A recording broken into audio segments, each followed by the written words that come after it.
day, ladies and gentlemen. I am excited about this next series of videos. Why? Because I think we have uncovered a link between prophecies and may find out a little more about the whore of Babylon. I am realizing now there is no way you can understand the prophecies of Ezekiel 32 without understanding Isaiah 47 first. I believe they go hand in hand. If you will ask y'all for understanding, allow me the time, and erase your current preconceived perceptions about scriptures for just three videos, we might figure out something at least I haven't heard before.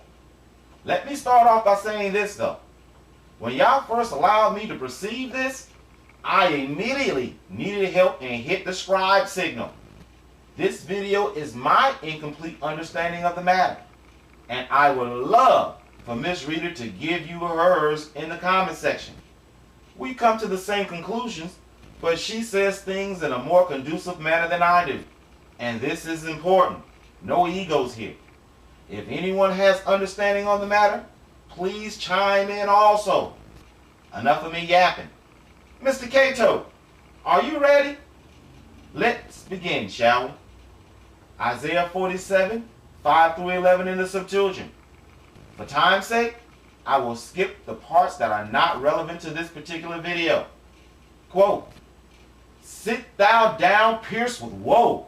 Go into darkness, O daughter of the Chaldeans." Stop! So as you can see, Yah is talking to a spiritual being who is the daughter of a spiritual being of the ancient Chaldeans. Let's continue.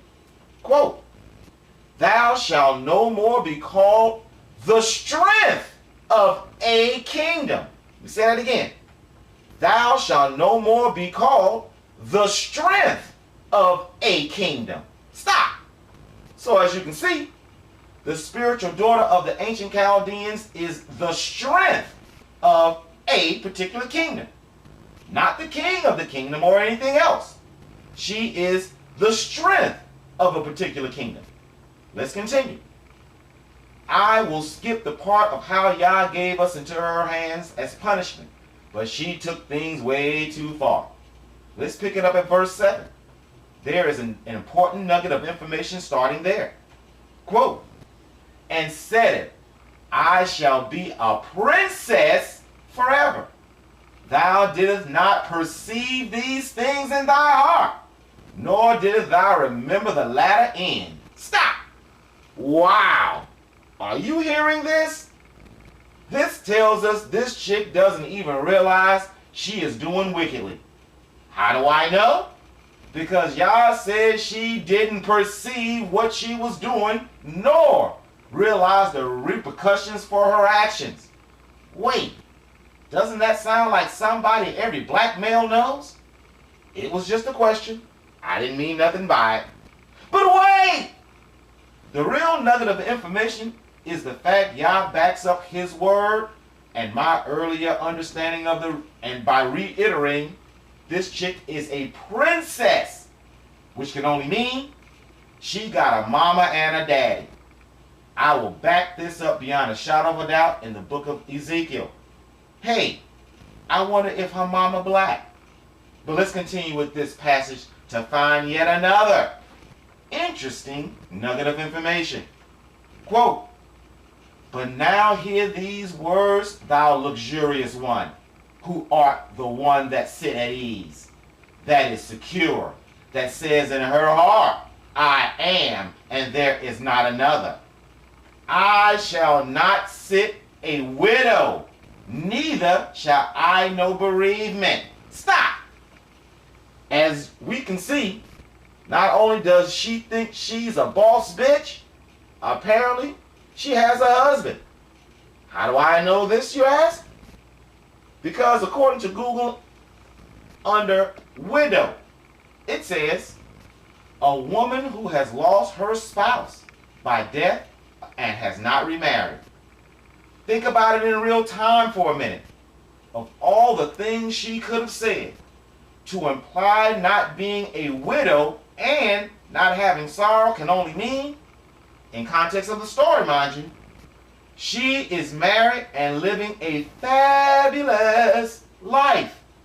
Now, if anyone with an analytical eye will look at what is said there, and most importantly, what is not said, one could deduce, mind you, because of her boasting nature of these two accomplishments in her life, the rest of her peers, thus her subjects, are on the opposite end of the happy marriage without problem spectrum.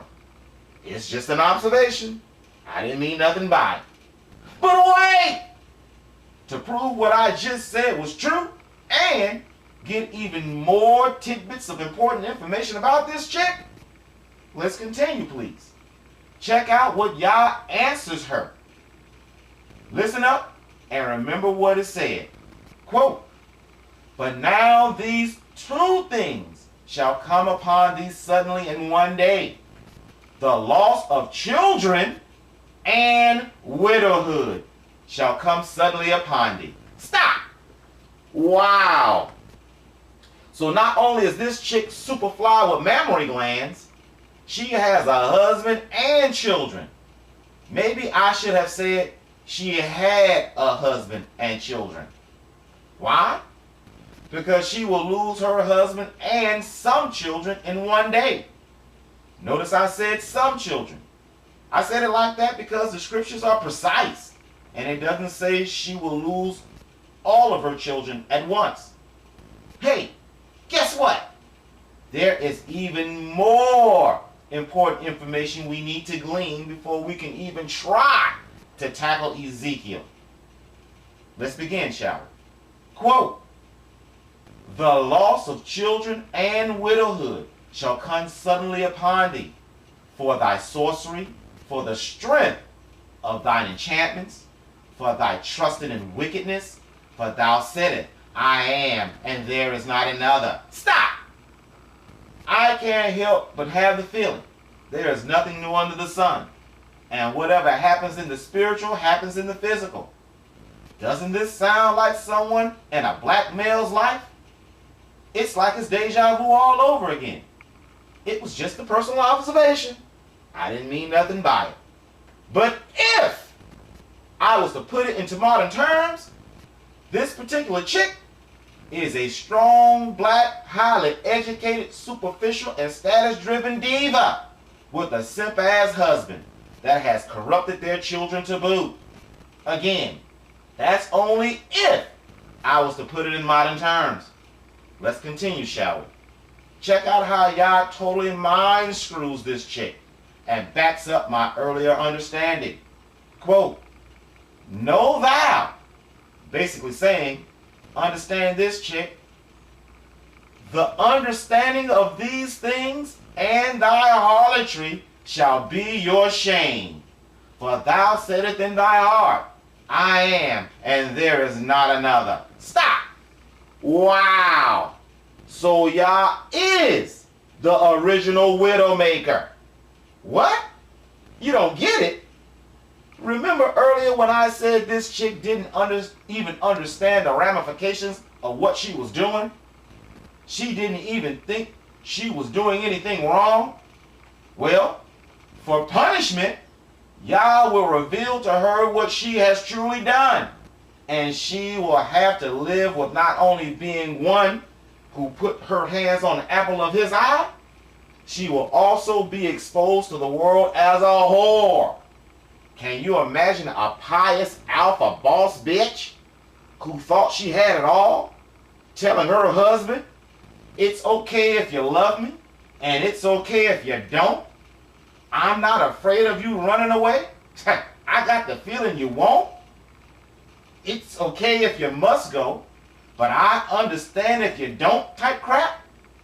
Can you imagine her being outed to everyone as a total slut? Can you imagine the shame of it all? Well, wait a minute. That was a stupid question on my part. Why? Because our global society has programmed the masses that there is no such thing as shame anymore. It's double for the black community. Why? Because everybody knows black people are not happy without taking everything to the max. What? No, you don't know what I'm about to say. But since you brought it up, yeah, white women get weave too. But it's not purple, yellow, pink, and green. But wait! Yet again. Why? Because we have one last nugget of information to garner before we can move on. Let's continue, please. Quote, "And destruction shall come upon thee, and thou shalt not be aware. There shall be a pit, and thou shalt fall into it. And grief shall come upon thee, and thou shalt not be able to be clear. And destruction shall come suddenly upon thee, and thou shalt not know." Example. So as you can see, not only will she have to endure the spiritual variation of a slut walk, the whole stroll, or walk of shame, she will fall into the pit, where she will remain forever. Okay, that took longer than I anticipated. Let's take a look at Uncle Ezekiel 32. I don't know why I keep saying 38. 18 through 31 in the Septuagint. This will be very long, so I will skip the parts that do not pertain to this particular video. Wait, it just been put onto my spirit to do the entire chapter of Ezekiel 32 for the next video. I will call it Yah's Big Throwdown. But let's continue with this video subject, shall we? Perceptual context. Do you remember all of the points we just went over in the first section? I hope so. You are going to need it right off the bat. Quote, "Son of man, lament over the strength of Egypt." Stop. Please notice, Yah is not talking to the king of Egypt. He is talking to the strength of Egypt. Didn't we just read about a fallen spirit who was the strength of a kingdom earlier? I know you don't believe me, so let's continue to see what Yah is about to tell her. Quote, "Son of man, lament over the strength of Egypt, for the nations," with an S, "shall bring down her daughters dead to the depths of the earth, to them that go down to the pit." Stop. Did we just read about a fallen spirit chick who was the strength of the kingdoms that had children? Yeah, I think so. Not only did she have children, Yah decreed she was going to become a widow and have a loss of children in one day. Ta-da! But did you notice she had daughters who were also the strength of kingdoms? We know this because it says, quote, "For the nations," with an S, "shall bring down her daughters dead to the depth of the earth." That can only mean her daughters were in many nations to begin with, to be brought to the pit. And if this is true, that can only mean a worldwide campaign of psychop sorcery and matriarchal fuckery. That's exactly what it means. But wait! Did you notice where her strong black daughters... Wait, my bad. Did you notice where her wicked daughters were thrown? Yep, in the pit. Just like the chick we read about earlier. But that's not all. Let's continue, shall we? Listen up. Quote, "They," mama and the daughters, "shall fall with him." Stop. King Pharaoh, mama's husband. He is talked about at the beginning of the chapter. We will see him in the next video. Let's continue.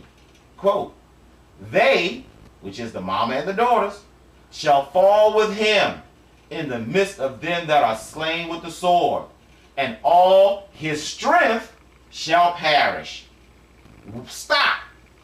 Wow. Y'all just did the last Mohican Magua move on them. You remember the scene when the Magua Indian was about to kill the gray hair, whose two daughters was with him, and said, quote, before I put you under my knife, know that I will wipe out your seed from the earth forever. That is basically what Yah's telling this cat. Remember, the scriptures was written for them too. Pharaoh is a mangina, and his strength, notice it said his strength shall perish. His strength, which is the witchcraft, sorceries, and enchantments, modern media, etc., was from his wife and daughters. In essence, Yah has made their death a family affair. But let's continue. Quote, they shall fall with him in the midst of them that are slain with the sword, and all his strength shall perish. The giants also shall say to thee, be thou in the depth of the pit? To whom art thou superior? Stop! So the giants, who we already know are in a separate compartment of the pit, will be amazed that with Yah, there is no need to put abominations into smaller baskets. But wait! If you have an analytical eye and understand the scriptures, my theory of a spiritual hierarchy pans out. How? By their own admission, this royal family of fatality are superior to the giants. And we already know how powerful the giants were. This also proves there is an administration of angelic hosts, for the lack of a better phrase, for each region upon the earth. When they fell from grace, following the imaginations of their own hearts, their hearts turned against each other as well. That is the reason we have wars and rumors of wars. The spirits are truly dealing death blows to each other, just as they do upon the earth in the flesh. Let's continue, shall we? Quote, yea, go down and lie with the uncircumcised in the midst of them that are slain with the sword. Stop! Am I the only person to find the phrase, in the midst of them that are slain, is not the same as saying, with them that are slain? You must stay tuned to the next video for that. But I'm going to stop here for as far as this video is concerned. We will go over the entire chapter tomorrow. But before I go, allow me to tie some loose ends together for you. Okay, in Uncle Isaiah's prophecy, we got the chick bragging that she, who is apparently different from the rest of the females she knows, got a great man, got a great job, got great children, and her life is as bossy as a bitch can get. Now, we just dealt with the loss of children part of the prophecy in this segment, but I haven't really proven the widowhood part properly. Yeah, his weak ass is mentioned in the passing, but I know Miss Rita don't play that in passing crap. Allow me to seal the deal for you. To do so, I need to skip to the end of the chapter. Don't worry, we will deal with the beginning and the middle part in the next video. But all I need is a couple of verses in this one. Deal? Okay, let's skip to verse 31, shall we? Context. Yah has just did his big throwdown on all of the angelic evildoers. The evildoers' offspring, their offspring, their offspring, their offspring, and their dim-witted subjects. I did a video proving there will be at least 5 different generations of Nephilim upon the earth in the end days. He told them how they were going to die and their living arrangements in the pit. The chapter starts off telling of her husband's death. The widowhood part we will read tomorrow. And the chapter ends with his ultimate circumstance. Let's begin. Quote, verse 31. Quote, King Pharaoh shall see them, his wife and daughters, great-grandchildren, and all the people in their prospective places in the pit. Quote, and shall be comforted over all their force, says the Lord God. For I have caused his fear to be upon the land of the living. Yet he shall die in the midst of the uncircumcised with them that are slain with the sword, even Pharaoh and all his multitude with him, saith the Lord God. Example. I think it's clear. These two stories link together. What say you? One last, but wait! Do you perceive what the scriptures are truly telling us about the spiritual setup of the world? This cat was the figurehead of not only his host nation, but through his wife and daughter's wicked wiles, he had at the very least considerable influence in the nations that are mentioned being placed around about him and his wife. Again, tomorrow's video. Until then, thank you for looking at this video and look for the next.